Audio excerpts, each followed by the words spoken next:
বন্ধুরা, তোমরা সবাই কেমন আছো? আশা করছি সবাই ভালোই আছো। আজকের গল্পটি অনেক মজাদার হতে চলেছে। গল্পটা শুনলে তোমাদের হয়ে যাবে। আমি সুস্মিতা। আমার বয়স তেমন হয়নি। আমার মাত্র 13 বছর বয়স। আর এই 13 বয়সে আমার পরিবারের দায়িত্ব আমার নিতে হয়। প্রিয় বন্ধুরা, আমি একজন গ্রামের একটি মেয়ে এবং অত্যন্ত দরিদ্র ফ্যামিলির মেয়ে। আমরা মোটে 5 বোন এবং 2 ভাই ছিলাম। অর্থাৎ আমাদের ফ্যামিলিটা অনেক বড় ছিল। কিন্তু আমরা দরিদ্র ফ্যামিলি ছিলাম। আর আমি সবার বড় বোন ছিলাম। বড় হলে কি হবে, আমার বয়সটাও তেমন হয়নি। কিন্তু কিছু করার নেই। তাই কেমন যে নিজের উপর পেশার মনে হতে লাগল। যেত আমরা 5 বোন 2 ভাই। তারপরেও বাবা অনেক গরিব। অর্থাৎ আমাদের সংসার চালাতে বাবা অনেকটা হিমশিম খেয়ে যাচ্ছিল। আর আমি ফ্যামিলির সবার বড় মেয়ে হওয়ার কারণে নিজেকে আর বুঝতে পারছিলাম না। তাই বাধ্য হয়ে গার্মেন্টসে চাকরি নেওয়ার সিদ্ধান্ত নেয়। এবং পরবর্তীতে আমি গ্রাম ছেড়ে ঢাকায় চলে যাই। একটি গার্মেন্টসে চাকরি করা শুরু করি। আর ওই গার্মেন্টসের একটি সুপারভাইজারের সাথে আমার খুব ভালো সম্পর্ক গড়ে ওঠে। যেহেতু দেখতে শুনতে আমি বেশ সুন্দর ছিলাম, সুপারভাইজার আমাকে চাকরির ক্ষেত্রে বিভিন্ন সুযোগ সুবিধা দিত এবং কিছু কাজ না করলে ওভারটাইম দিতে। তখন আমি বুঝতে পারলাম যে সুপারভাইজার কেন আমাকে এত সুযোগ সুবিধা দিচ্ছে। নিশ্চয় আমার প্রতি তার কোনো উদ্দেশ্য আছে। তা না হলে আমাকে এত সুযোগ সুবিধা দিত কেন? আরও তো অনেক মেয়ে আছে, তাদের তো কোনো সুযোগ সুবিধা দেয়নি। যেহেতু সে আমাকে অনেক সুযোগ সুবিধা দিচ্ছে, তাই আমি সবসময় ভাবতাম সে আমার কাছে কি চাইতো। সে অনেক সময় বলতো, তোমার এত কাজ করার দরকার নেই, অন্য শ্রমিকরা তো ঠিকমতো কাজ করছে। আর কেউ যদি তোমাকে কোনো কিছু বলে তাহলে আমাকে জানিও। আমি বুঝলাম সুপারভাইজার আমার প্রতি অন্য কোনো উদ্দেশ্য আছে। পরবর্তীতে যখন করোনা আসার সময় হয়ে আসছে, তখন আমাদের গার্মেন্টস থেকে অনেক কর্মী ছাঁটাই করে দিল। আর তার মধ্যে আমিও পড়ে গেলাম। তখন আমার সেই সুপারভাইজার আমার প্রতি অনেক মায়া হলো এবং সে আমাকে তার নিজের খরচে লেবানন পাঠিয়ে দিন। কিন্তু আমার তো তেমন বয়স হয়নি। বাইরে যেতে হলে 18 বছর বয়স লাগে। আর তাই সুপারভাইজার আমার বয়সটা বাড়িয়ে নিল। আমার বয়স ছিল মাত্র 13 বছর। আর 13 বছর থেকে 18 বছর বানিয়ে নিল। কিন্তু আর এই লেবু দিয়ে আমার জীবনে ঘটল এক দুর্ঘটনা। লেবাননে আমি একটি বাসা বাড়ির কাজ পেলাম। সেই বাড়িতে আমার যে সে ছিল তার 3 ছেলে এবং সে নিজে, এবং তার 4 তাঁবু ছিল। প্রথমে আমি বুঝতে পারিনি যে সাধারণত ওদেরকে 2-3টা করে বয়। পরে বুঝতে পারলাম তাদের অনেক। তাই তারা 2-3টা করে বিয়ে করে এবং তাদের বুড়ো বিয়ে করার অনুমতি দেয়। কারণ সে একা এত সামাল দিতে পারে না। তাই লেবং যাওয়ার পরেও শেখ এবং তাদের 3 ছেলে নজরে আমি পড়ে গেলাম। কিন্তু প্রথম টাইম আমি জানতাম না যে প্রবাসীর সাধারণত মেয়েদের সাথে এরকম করা হয় এবং কিছু বলাও যায় না। যদি কিছু বলে দিই তাহলে বিভিন্ন রকম মিথ্যা মামলা দিয়ে জেল হাজতে পাঠিয়ে দেয়। এই বিষয়টি আমি অন্যান্য প্রবাসী মেয়েদের থেকে জানতে পারলাম।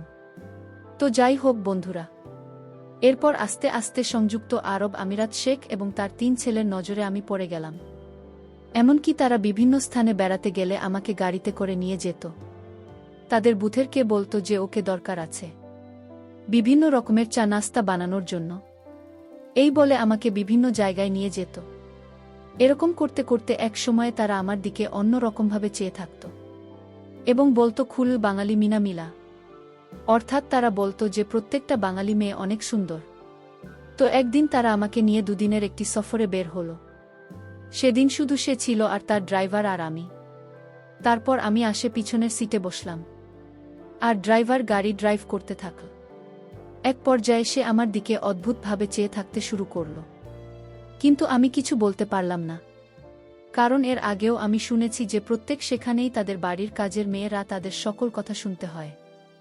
যদি তাদের কথা না শুনি এবং পুলিশকে ইনফর্ম করলে মিথ্যা মামলায় ফাঁসিয়ে দেওয়া। তাই আমি ভয় পেয়ে গিয়ে আমি তাকে কিছু বলতে বলেনি এবং বলার সুযোগ দেয়নি আমায়। আর গাড়ির মধ্যে একটি পর্দা টাঙিয়ে দেয়। আমি তাকে জিজ্ঞেস করলাম, পর্দাটা নাচছেন কেন গাড়িতে? সে বলল, সামনে মরুভূমি, প্রচণ্ড বাতাস আসতে পারে। আমি তার কথা শুনে প্রচণ্ড ভয় পেয়ে গেলাম। কিন্তু ভয় পেয়ে কোনো লাভ নেই। তখন আমার কাছে পুরো দুনিয়া একদম অন্ধকার হয়ে গেল। মনে মনে হচ্ছিল আমি আর পৃথিবীতে বেঁচে নেই। এতটা কষ্ট এবং অসহ্যকর মনে হচ্ছিল। কিন্তু সে ক্ষেত্রে বিষয়ে কোনো খেয়াল করল না। আমি বেঁচে আছি নাকি মরে গেছি এ বিষয়ে তার কোনো খেয়ালই রইল না। এক পর্যায়ে আমি অজ্ঞান হয়ে গেলাম। প্রায় 3 ঘন্টা পর আমার হুঁশ আসলো এবং আমি দেখলাম যে আমার অবস্থা একদম কাহিনী। অর্থাৎ আমার শরীর এমন হল উঠে দাঁড়ানোর মতো শক্তি আমার ছিল না। কিন্তু কিছু করার নেই, নিজের শেখ বলে কথা। আর আমাদের আজকের সফর তো ছিল প্রায় 400 কিলোমিটার দূর। এই 600 কিলোমিটার সফর অবস্থায় শেখ আমার সাথে। তারপর আমি যখন একটি নির্দিষ্ট স্থানে পৌঁছালাম, তারপর আমি সেই স্থানে পৌঁছানোর পর অসুস্থ হয়ে গেলাম। তারপর লেবাননের সে আমাকে একটি প্রাইভেট মেডিকেল হসপিটালে ভর্তি করুন এবং 2 দিনের মধ্যে আমাকে সুস্থ করে তুলুন। অতঃপর সে আবার সেখান থেকে ফেরার সিদ্ধান্ত নিল এবং আমরা আবার গাড়িতে উঠে বসলাম। কিছুক্ষণ আসার পর সে আমায় বলল কেমন লাগলো আজকের সফর। সে গাড়ির আবার পর্দা টাঙিয়ে দিল। তখন আমি শেখকে অনেক অনুরোধ করে বললাম, আপনি পর্দা টাঙালে আমার ভয় করে। আমি তার অনেক হাতে পায়ে ধরলাম, কিন্তু সে কোনোভাবে আমার কোনো কথা মানল না। সে বলল, দেখো তুমি এখানে চাকরি করতে এসেছ, তাই আমার তোমাকে যেভাবে বলি সেইভাবে তোমার চলতে হবে এবং সকল কথা রাখতে হবে। আমি বুঝতে পারলাম সে আমার কথা রাখবে না। তারা যা বলে তাই মানতে হয়। তারা বলে সেখানে চাকরি করতে গেলে তাদের এটাই নিয়ম। এভাবে আমরা বাড়িতে আবার চলে আসলাম। কিন্তু বাড়িতে আসার পরও কোনো রেহাই পেলাম না, কারণ শেখে 3 ছেলেকে দেখে আমার অনেক ভয় লাগত। সেই 3 ছেলের কোনো কাজকর্ম ছিল না, শুধু বাসায় বসে থাকত টিভি দেখতে আর আড্ডা মারত। আর তার বাবার বিজনেস ছিল, বাবা সারাদিন সে বিজনেস সময় দিত। প্রিয় বন্ধুরা, যখনই তার বাবা দিনের বেলায় তার ব্যবসার স্থানে চলে যেত, আর আমায় তখন বলতো, এই বাঙালি, আমাদের 3 ভাইয়ের কথা রাখতে হবে। আর বলতো, যদি বাবাকে কিছু বলিস তাহলে তো চাকরি চলে যাবে। কিন্তু তারপরেও কিছু করার ছিল না, কারণ আমি দেশে চলেও আসতে পারবো না। দেশে গিয়ে কি করব, কারণ আমি দরিদ্র ফ্যামিলি। বাড়িতে গেলে আমি আর ও আমার পরিবারের বোঝা হয়ে দাঁড়াব। তাই যাতে পরিবারের বোঝা না হয় এজন্যই আমি চাকরি করতে চাই। প্রিয় বন্ধুরা, এভাবে সংযুক্ত আরব আমিরাতের শেখ এবং তার ছেলেরা আমার দিকে সব সময় এক অন্যরকম দৃষ্টিতে চেয়ে থাকত। সেটা আমার ভাল লাগতো না, কিন্তু ওরা বলে চাকরি করতে হলে তাদের সকল কথা রাখতে হয়। আমি তাদের ছেলেদের দেখে ভয় সব সময় লুকিয়ে লুকিয়ে থাকতাম। আমি বাসার সকল কাজকর্ম করে রাতে যখন রুমে শুতে গেলাম, আমার 2 দিনের জার্নিতে আমার শরীর অনেক দুর্বল ছিল। তাছাড়া অজ্ঞান অবস্থায় 3 দিন ছিলাম। কিন্তু শেখদের কোনো টাকা পয়সার অভাব ছিল না। যাই হোক, আমি রাতে প্রচণ্ড মাথা ব্যথা হচ্ছিল। আমি মাথার ব্যথায় যখন শব্দ করতে লাগলাম, তখন শেখের ছেলে আমার রুমে আসলো আর আমায় বলল, তুই কি বেশি অসুস্থ? আমি বললাম, হুম, আমি অনেক অসুস্থ, আমার প্রচণ্ড মাথা ব্যথা হচ্ছে। আমি তাকে বললাম, আপনাকে দেখলে আমার ভয় লাগে, আপনি চলে যান রুম থেকে। আপনি রুমে থাকলে আমি আরও বেশি অসুস্থ হয়ে যাব। শেখের ছেলে আমার মুখে এরকম কথা শুনে রাগান্বিত হয়ে গেল। আমায় বলল, আমার বাড়িতে থেকে চাকরি করিস, তুই একটা চাকরানি হয়ে আমার ঘর থেকে আমাকে রুম থেকে বাহির হতে বলছিস, তোর সাহস তো কম না। আমি শেখের ছেলের কথা শুনে ভয় পেয়ে গেলাম। আমি শেখের ছেলেকে বললাম, আমার ভুল হয়ে গেছে, আমি আসলে মাথা ব্যথায় আমার কোনো হুঁশ ছিল না, আর তাই মুখে কি হতে কি বলে ফেললাম। আপনি কিছু মনে করবেন না, আমি আপনার কাছে ভুল স্বীকার করছি। শেখের ছেলে তখন আমায় বলল, ঠিক আছে, আমি তোকে এ বাড়িতে রাখব, কিন্তু আমার কিছু নিয়ম আছে, আর সেই নিয়ম তো পালন করতে হবে। আমি তাকে বলেছিলাম, আপনার সকল নিয়ম আমি অক্ষরে অক্ষরে পালন করব, তাও আপনি আমায় চাকরি থেকে বহিষ্কার করবেন না। শেখের ছেলে তখন আমায় বলল, ঠিক আছে, আর রাত 1-2টা বাজলে আমার রুমে কিছু কাজ পড়ে আছে, সেগুলো তো করতে হবে। আমি তখন শেখের ছেলেকে বললাম, দেখুন, আজ আমি অসুস্থ, কাল আপনার রুমের সকল কাজ করে দিব। সে তখন আরও রাগান্বিত হয়ে বলল, আমি বলছি, আজকে আমার রুমে প্রচুর কাজ পড়ে আছে, সেগুলো এখনই তোর করতে হবে।